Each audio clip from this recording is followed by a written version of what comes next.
सास की जादुई शक्ति। कौशल्या ने एक रात सपना देखा। कौशल्या राजपूत, तुमने किए हैं जीवन में अच्छे अच्छे कर्म, इसलिए अब से जब तुम चाहो गायब हो सकती हो, जिसके लिए तुमको सिर्फ चुटकी बजानी होगी और चुटकी बजाते ही तुम गायब। बस एक बात का ध्यान रखना, जहां तुमने कोई गलत काम किया तुमसे ये शक्ति वापस ले ली जाएगी। कौशल्या की नींद टूट जाती है। ये कैसा सपना था? गायब हो जाऊंगी मतलब? हे भगवान, कंबल ओढ़ के सो जाती हूँ, सपना कंबल के अंदर नहीं घुस पाएगा। कौशल्या डर के मारे कंबल ओढ़ के सो जाती है। सुबह कौशल्या मंदिर जाने लगती है। अरे बहू, जल्दी चल, भिखारियों को खाना भी तो खिलाना है। हाँ माँ जी, अभी आई। आज तो खीर और पूरी बने हैं, सब खुश हो जाएंगे। दोनों सास बहू कार से खाने का सामान लेकर मंदिर पहुंचते हैं और भगवान की आराधना के बाद मंदिर के बाहर बैठे भिखारियों को खाना खिलाने लगते हैं। दीदी, आप हर हफ्ते आते हो, इतना सारा करते हो हम लोगों के लिए। मैं आपके लिए रोज अलग से दुआ मांगता हूँ। ये तो फर्ज है हमारा। दीदी, थोड़ी पैसों की मदद हो जाती तो अच्छा होता। बड़े चौराहे पे मेरी बीवी भीख मांगती है, उसका इलाज करवाना है, 100-200 रुपए लग जाएंगे। कौशल्या उसी वक्त भिखारी को 500 का नोट दे देती है और दोनों सास बहू वहां से लौटने लगती हैं। तभी कौशल्या को कोई शंका होती है। अब बहू रुक, तो मैं अभी आई। कौशल्या वापस वहीं जाती है तो देखती है कि भिखारी वहां है ही नहीं। कौशल्या को रात का सपना याद आता है। वो चुटकी बजा के गायब हो जाती है और सीधे भिखारी के पास पहुंचती है, पर भिखारी को वो दिखाई नहीं देती। कौशल्या देखती है कि भिखारी उन पैसों से शराब खरीद रहा है और कौशल्या उसे वहीं एक चाटा मारती है। अरे कौन है बे? एक और चाटा पड़ता है। अरे कौन है? कौन है? हिम्मत है तो सामने आओ। भिखारी को झूठ बोलने पर तड़ातड़ चांटे पड़ते हैं। वो वहां से भाग खड़ा होता है। कौशल्या चुटकी बजा के वापस बहू के पास आ जाती है और मन ही मन सोचती है, ऐसे तो मैं कितने गलत काम रोक सकती हूँ, कितनी ताकतवर हूँ मैं, किसी को पता भी नहीं चलेगा। सासू माँ, आप क्या सोच रही हो? अब कुछ नहीं, कुछ भी तो नहीं। ठीक है, मुझे ना थोड़े पैसों की जरूरत थी। मेरे कजिन भाई है ना, उनकी तबीयत थोड़ी इधर उधर हो रही है। वो तो खुद से नहीं कहेंगे कि पैसे दे दो, पर बहन होने के नाते मेरा तो फर्ज बनता है ना कि भाई की मदद करूं। अरे हाँ हाँ, ले जाना पैसे। पैसे इसीलिए तो कमाते हैं कि जरूरत में काम आ सके। घर पहुंच के कौशल्या अपनी बहू को 10,000 रुपए दे देती है। कब जाएगी तुम मायके? कल शाम की ट्रेन है। दोनों काम में लग जाती हैं। तभी काम वाली दीदी वहां आती है। आज ना मैं आप लोगों के लिए पनीर बनाऊंगी। ठीक है, मंगवा लेती हूँ पनीर। पड़ोस की दुकान वाला पनीर दे जाता है और काम वाली बाई पनीर से रेसिपी बनाने लगती है। आज अपनी सुपर पावर काम वाली बाई पे ट्राई करती हूँ, देखूं तो सही किचन में करती क्या है ये। सास चुटकी बजा के गायब हो जाती है और किचन में पहुंचती है। बाई को खबर भी नहीं है कि कौशल्या भी किचन में ही है। आज तो मैं भी पनीर की सब्जी बनाऊंगी रात को अपने घर, और थोड़ा सा घी भी रख लेती हूँ। वैसे भी कौशल्या बुढ़िया खा खा के मोटी हो गई है।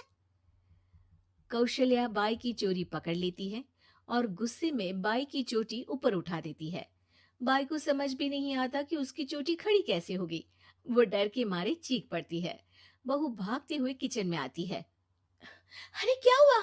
ये तुम्हारी चोटी खड़ी कैसे है? करंट लग गया है क्या?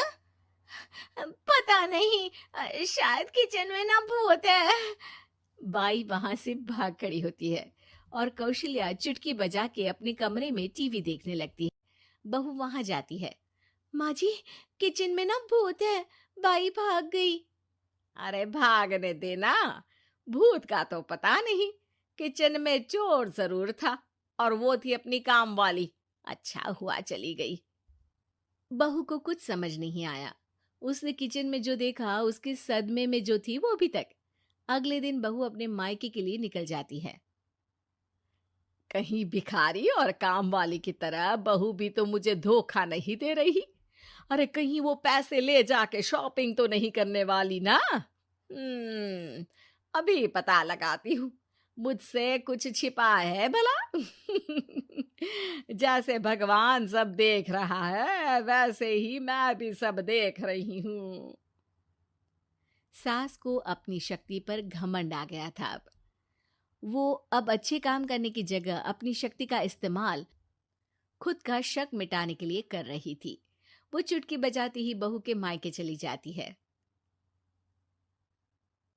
भैया, आपने बताया क्यों नहीं कि इतनी तबीयत खराब है? अरे तेरी सास बूढ़ी हो गई है, इतना भला काम करती है, उनकी मदद कौन करता है? यहाँ तो और भी लोग हैं ना। भैया, मेरे पास कुछ पैसे हैं, आप दूसरे डॉक्टर को दिखा दीजिए ना। अरे मुझे लगता है कि मेरा टाइम आ गया है, मुझे जाना होगा। कमरे में भाई की आत्मा को लेने यमदूत आ चुके थे। कौशल्या भले ही किसी को नहीं दिख रही थी, पर यमदूत ने उसे देख लिया। यही आत्मा है शायद, परछाई दिख रही है, पहले ही तैयार खड़ी है। अरे आप कौन हो? यमराज का नाम सुना है? हैं? आप यमराज हो क्या? नहीं, हम उनके यहाँ जॉब करते हैं, आत्मा उठा के ले जाते हैं डिलीवरी वाले। चलो अब तुम्हारा टाइम पूरा हो गया। अरे आप शायद ना वो बिस्तर पर पड़े आदमी की आत्मा को लेने आए हो। मैं तो बस यहाँ देखने आई थी कि मेरी बहू कहीं मुझसे पैसे लेकर शॉपिंग करने तो नहीं चली गई ना। मतलब तुम्हारे पास शक्ति है गायब होने वाली? हाँ। तुम ऐसे तुच्छ काम में उपयोग कर रही हो ऐसी दिव्य शक्ति का। अब तो तुमको ही लेके जाऊंगा। अरे नहीं नहीं, कल मुझे किटी पार्टी में भी तो जाना है। अब नरक में ही करना किटी पार्टी। नहीं नहीं नहीं। 3 बार नहीं क्यों बोल रही हो? टीवी सीरियल चल रहा है क्या एकता कपूर का? अरे प्लीज मुझे जाने दो। आप तो उस बीमार आदमी की आत्मा को लेने आए थे ना। गलत डिलीवरी करोगे तो यमराज डांटेगा ना। बात तो सही कर रही हो, पर हमको उस पे दया आ गई। अभी उसकी उम्र ही क्या है, पर कुछ तो लेके जाना पड़ेगा ना। एक काम करो, अपनी शक्ति दे दो, गायब होने वाली। हैं? अरे क्यों? तुम पृथ्वीलोक का भ्रष्टाचार रोक सकती थी, चोरी रोक सकती थी, अरे कोरोना रोक सकती थी, पर तुमने अपनी बहू की जासूसी करना शुरू कर दिया। अरे लेकिन किंतु परंतु। यमदूत सास की शक्ति लेके वापस चले जाते हैं। कौशल्या की परछाई हवा से नीचे गिरती है और जमीन पे आते आते कौशल्या का शरीर सामने आ जाता है। अरे लग गई, कितने ऊपर से फेंका। माँ जी, आप यहाँ ऊपर से कैसे गिरी? अरे समधन जी, आप अचानक कमरे में। सब घबरा जाते हैं। सास बहू को सारी बात बता देती है। ये लो आपके 10,000 रुपये। आपको मुझ पे इतना भी भरोसा नहीं है? अरे बहन, मुझे दर्द नहीं हो रहा है, अब अचानक से सब अच्छा होने लगा है। अरे तो फिर बिस्तर से उठ जाओ और मुझे लेटने दो। गिरी हूं ऊपर से तो पूरा बदन दुख रहा है। भाई को तो यमदूत ठीक करके जाते हैं, पर कौशल्या देवी दर्द के मारे बिस्तर पर आ जाती हैं।